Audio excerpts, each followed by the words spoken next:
आदिवासी तसंच कातकरी समाजातील महिलांच्या आरोग्याचा गंभीर प्रश्न ऐरणीवर आणत श्रमजीवी संघटनेने वाडा तहसील कार्यालयावर धडक आंदोलन केलं। यावेळी रेशन दुकानांमार्फत मोफत सॅनिटरी नॅपकिन उपलब्ध करून देण्याची मागणी करत तहसीलदारांना निवेदन देण्यात आले।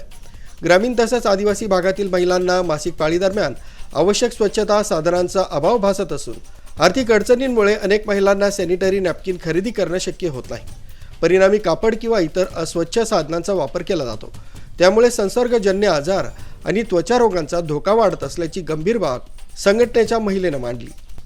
महिलांच्या आरोग्यासाठी मासिक पाळी स्वच्छता अत्यंत महत्त्वाची असून शासनानं तातडीनं उपाययोजना करत गरीब तसंच आदिवासी महिलांना दरमहा मोफत सॅनिटरी नॅपकिन उपलब्ध करून द्यावेत अशी मागणी करण्यात आली। प्रत्येक महिला तसंच मुलीला दरमहा किमान 12 सॅनिटरी नॅपकिन देण्याची योजना सुरू करावी, तसंच या विषयावर व्यापक जनजागृती मोहीम राबवावी असंही निवेदनात नमूद करण्यात आलंय।